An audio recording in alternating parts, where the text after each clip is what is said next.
sahabat-sahabat RBR, Ruang Barang Rawuh dimanapun kalian berada. Pada sesi kali ini kita akan masuk ke dalam sesi RBR Story. Nah, pada RBR Story kali ini kita kedatangan seseorang yang memiliki pengalaman tidak wajar yang tidak masuk ke logika manusia, di mana dia ketika dalam pendakiannya ke Gunung Sumbing itu diganggu oleh makhluk penunggu gunung itu. Untuk apa ceritanya, untuk selengkapnya langsung saja kita undang saja tamu kita ini.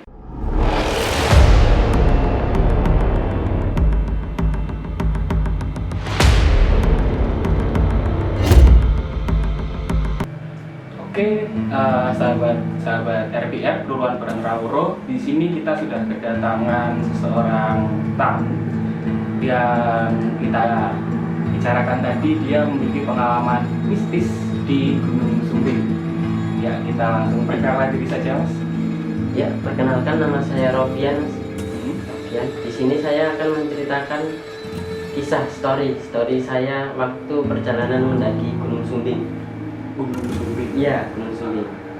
Oke, sebelumnya ini Mas Fian, pengalaman ini adalah pengalaman pertama kali dan tiba-tiba bisa melihat atau emang sudah dari dulu bisa melihat? Enggak, Mas.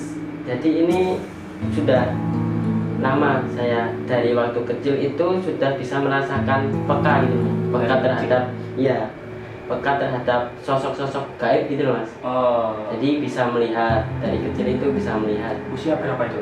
Itu sekitar 2 tahun. 2 tahun? Iya, Bisa dari 2 tahun. Dari 2 tahun itu bisa. Masih ya? Iya, masih kecil. Masih kecil.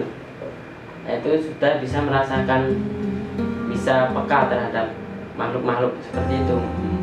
Emang udah langsung bisa lihat atau awalnya gimana itu ceritanya? Itu biasa ya, Mas, kalau masih kecil kan biasa lihat kayak gitu kan sudah biasa.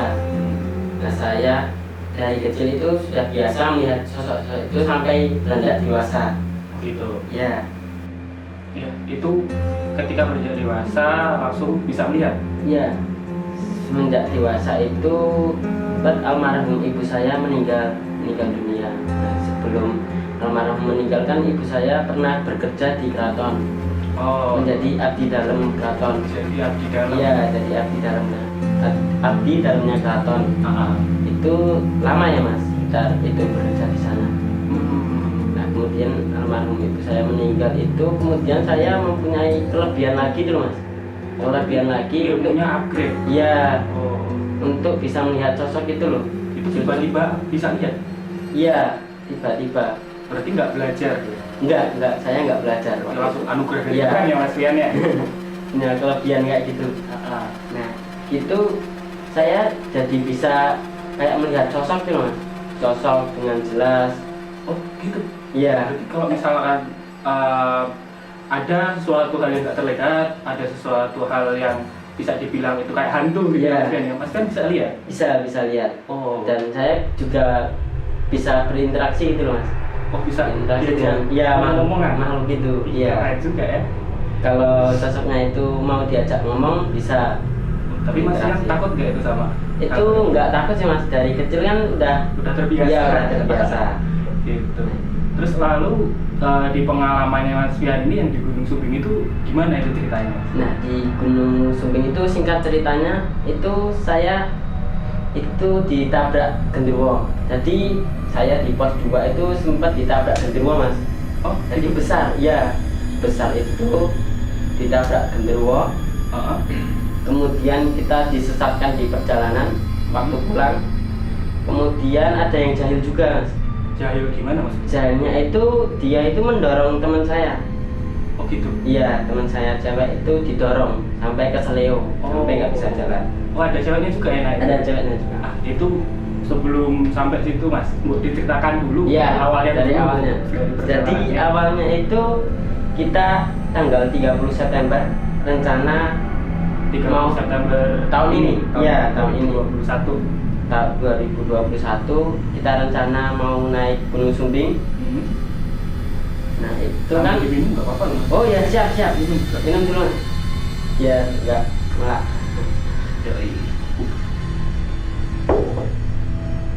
Nah, itu kita rencana naik tanggal 30 September tahun ini.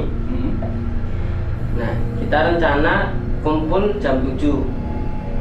Dari Jogja dari Jogja ya. Itu saya menjemput teman saya dulu, teman cewek. Pacarnya? Bukan mas, itu masih teman.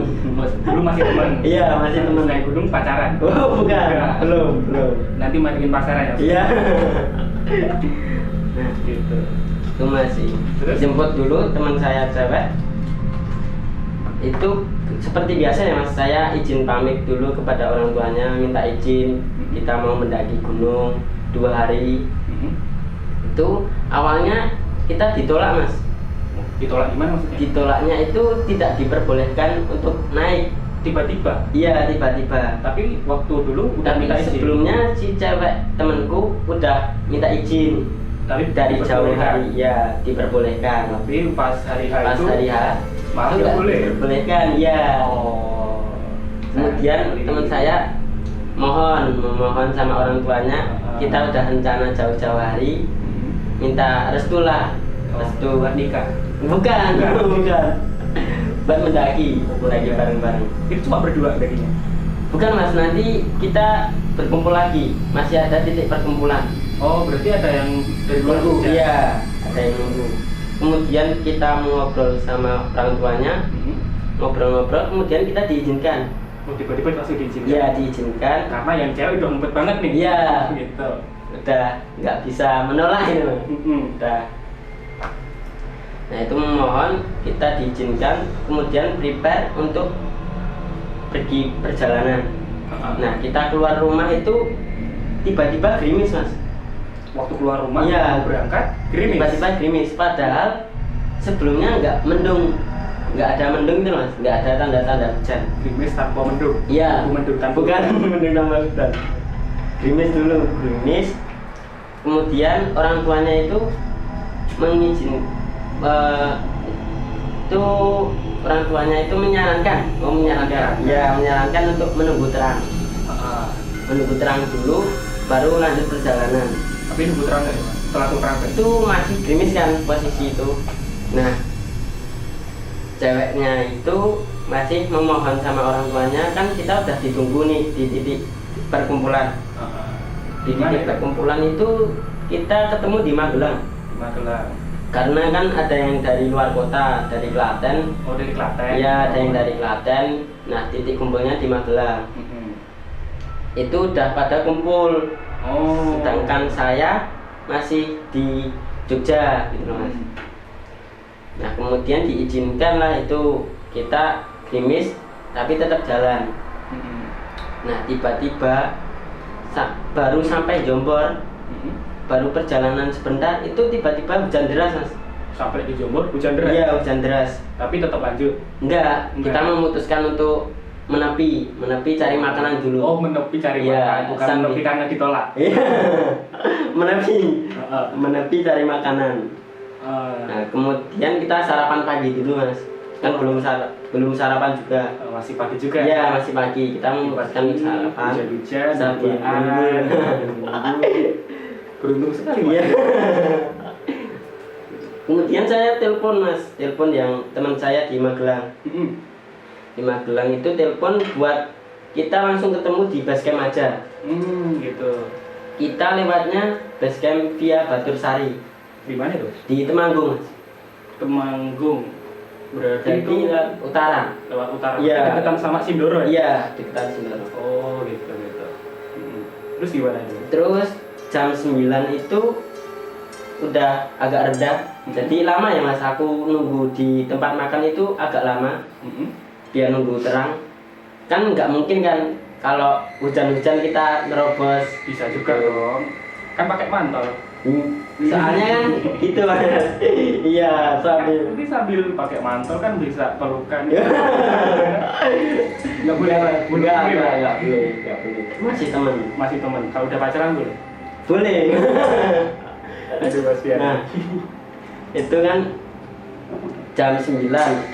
Kan nggak mungkin kan kita nerobos, soalnya kan resikonya ntar masuk angin.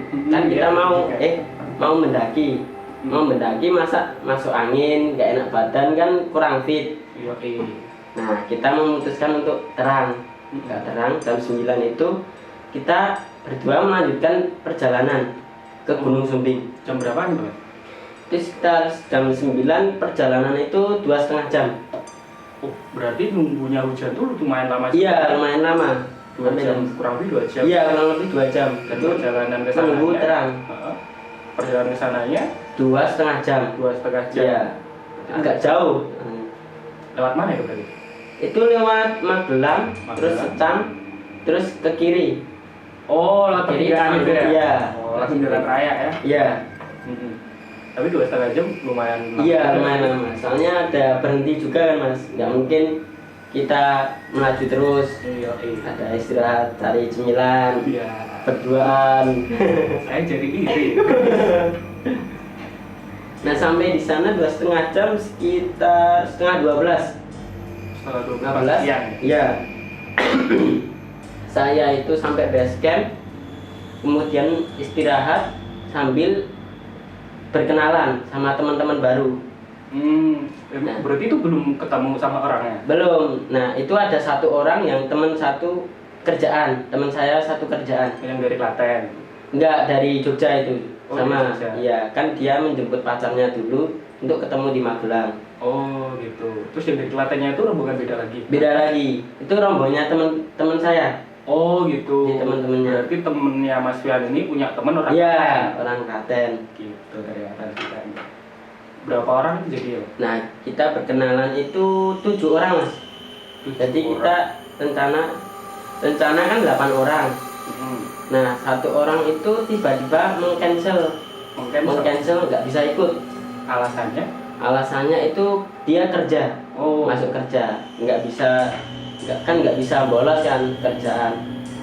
Kalau sekolah kan masih bisa bolos. Ya nggak boleh dong. Oh, nggak boleh. Ya, kita harus mengedukasi masyarakat. Oh iya. Untuk tidak membolos. Membolos. Nah, itu teman saya tidak membolos. Bagus itu. Nah, kita itu jadi 7 orang, Mas. 7 orang. Aku berkenalan sama Dwi, teman baru. Ini cewek? Dwi itu cowok. Oh. Dwi itu cowok. Dwi, kemudian Didi, Yubis, kemudian Dani, teman saya.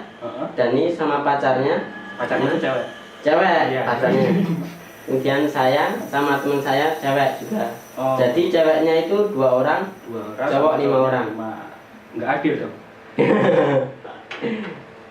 Nah, kemudian kita istirahat sampai jam sekitar 12. 12 itu udah masuk duhur ya, sholat duhur. Kita memutuskan untuk sholat dulu, duhur berjamaah, kan ada masjid di samping base camp, ada masjid. Iya. Nah, kita memutuskan untuk sholat dulu, kemudian sudah selesai kita prepare untuk naik. Nah, waktu naik itu kita ditawari ojek, Mas. Oh, ada ojek juga? Iya, ada ojeknya juga. Di Sunda ada ojek juga. Iya. Soalnya saya pertama kali pengalaman ojek naik gunung itu cuma di Sindoro. Iya, Sindoro Mana-mana ada ojek. ojek juga. Tarifnya berapa tuh satu ojek? Tarifnya per orang 20. Berarti satu motor 1 orang. Iya, 1 motor 2 orang. Itu ada juga 1 motor 2 orang, Mas. Oh, berarti bonceng 3. Iya, bonceng 3. Bonceng 3 ada tas juga di depannya. Sopirnya keren. Keren. Padahal Nah. jalannya naik kan itu? Iya, naik terus itu, Mas, jalannya. Kan kalau kita nggak naik ojek itu perjalanannya lama, Mas. 1,5 jam. Lama. Kalau nggak naik ojek. Heeh. Ya, kita disarankan untuk naik ojek biar mempersingkat waktu menaik. Nah, kita naik ojek sampai di gerbang pendakian itu sekitar 1,5 jam, Mas. Naik ojek. Lumayan juga, motong 1 jam ya? Iya, soalnya kan naik kan pelan-pelan juga motornya. Nggak ngebut gitu. Iyalah. Kan naik terus. Nggak kayak jalanan di kota. Iya. Ada aspal kan di sana? Iya, nggak ada. Jadi batu semua. Oh iya, emang. Jalan di gunung tuh menyeramkan. Iya, menyenangkan. Kemudian sampailah di gerbang pendakian. Nah, sampai di gerbang pendakian, saya itu melihat ada sosok wanita Di gerbangnya itu? di gerbangnya, itu di belakang gerbang. Jadi ini gerbang, dia itu di belakang. Di belakang itu ada wanita. Wanita beneran? Atau? Itu dalam kutip, mana ya, Mas, makhluk halus. Oh gitu? Iya, bukan manusia. Berarti cuma Mas Fian doang yang bisa? Iya, cuma saya. Oh. Itu mukanya pucat, dia, tapi cantik, rambutnya panjang. Itu pucat dia, jadi putih itu mas, putih, bibirnya putih, semua putih. Nah di situ saya melihat ada sosok wanita itu seperti dia itu welcome sama saya. Kayak selamat datang. Iya, kayak gitu. selamat datang di wilayahnya dia gitu loh. Berarti dia kayak seolah-olah menyambut. Iya, menyambut saya gitu loh mas. Dia seolah-olah menyambut saya di sana. Nah kemudian kita sempat foto dulu mas, foto di gerbangnya. Iya, foto di gerbangnya. Kemudian kita melanjutkan perjalanan. Berarti habis foto langsung lanjut ya? Iya, habis foto lanjut perjalanan. Kemudian kita naik, ketemu hutan terong Belanda. Terong Belanda? Iya. Terong Belanda itu apa ya mas Fian? Itu kebun mas, kebun terong. Itu luas sekali itu kebunnya. Terong Belanda tuh wujudnya tuh kayak terong. Itu ya terong, tapi terong yang langsung dimakan itu mas. Manis? Iya, bukan terong sayur, itu beda. Warnanya? Kayak buah, warnanya juga sama kayak terong. Ungu? Iya, ungu. Itu terong Belanda. Nah saya kan di depan, di barisan depan. Saya melihat belakang itu kan ada teman saya yang baru itu namanya Dwi sama Yubis. Itu mau mengambil terong. Oh gitu? Iya, dia itu mau mengambil terong. Itu ada yang jaga? Iya. Nah pas itu nggak ada mas, nggak ada manusia, kan sepi. Tapi mereka tetap mau ngambil? Iya, mau tanpa ngambil. izin orang yang punya? Iya, gitu. Nah saya juga ya? Saya melihat belakang itu ada sosok bapak-bapak sama ibu-ibu berdua. Oh berarti itu sosoknya nggak kasat mata? Iya, dia dalam kutik itu makhluk halus. Jadi mereka nggak lihat itu mas. Dan saya melihat ada bapak-bapak sama ibu-ibu itu cuman berdiri di kebun itu loh. Nah tapi temen kan saya nggak enak juga buat menegur mereka. Kan masih teman baru, masuk mengingatkan, melarang gitu, melarang untuk ngambil. Ya kalau orang Jawa biasanya pekewo gitu ya? Iya, pekewo itulah, pekewo itu. Nah, aku diam saja di situ. Mereka juga katanya, mereka bilang udah amit-amit gitu loh. Istilahnya permisi, permisi sama penunggu di sana. Permisi, saya mau mengambil sebuah terong untuk dimakan. Berarti ambilnya cuma sedikit? Ambilnya itu 5 mas. Oh 5? 5 ambilnya 5, belum 7. Nah 5, kemudian kita melanjutkan perjalanan. Kan sudah mengambil, kemudian kita melanjutkan perjalanan lagi. Sampailah di situ ada hutan sukma. Hutan sukma di belum sampai pos. Di hampir sampai pos 1. Nah itu di hutan sukma itu sebelumnya itu di base camp sudah dibilang di briefing itu mas, di base camp di briefing untuk selama di hutan sukma itu ada larangan-larangan. Larangan itu seperti dilarang membuang sampah sembarangan, dilarang kencing, dilarang ngobrol jorok gitu loh mas. Jaga sikap sopan santun di sana. Selama di sana itu diharapkan sopan santun. Nah sampai di hutan sukma itu udah ada plakat selamat datang di hutan sukma itu loh. Wilayah hutan sukma juga ada tulisan larangan-larangan selama di situ. Nah kita masuk ke hutan, naik. Selama perjalanan nggak ada apa-apa mas, masih aman ya? Masih aman. Nah tiba-tiba teman saya Didi yang baru itu mengeluarkan rokok, untuk dirokok. Nah disitulah saya berani menegur mereka. Kenapa mas Fian? Kan itu udah aturan kan mas. Nggak boleh merokok? Iya, tidak boleh merokok di hutan. Selama di wilayah hutan nggak boleh merokok. Aku berani menegur, kemudian ya udahlah mereka menurut. Syukurlah ya. Ya syukurlah. Kemudian tiba-tiba kan Dani kan di barisan depan sendiri, dia udah mengeluarkan rokok, udah dihidupin. Nah itulah kemudian saya tegur, kok kamu hidupin rokok, kan sudah ada larangan untuk merokok di sini. Nah dia bilang nggak apa-apa, asalkan rokoknya nggak dibuang sembarangan, maksudnya dikantongi di tempat sampah. Iya, dikantongi tempat sampah. Kemudian teman-temannya juga ikut merokok lah ke bawah. Si Dani itu merokok, kemudian merokok semua kecuali aku mas. Mas kan nggak merokok? Nggak merokok waktu itu. Tapi emang aslinya Mas Fian itu bukan perokok atau?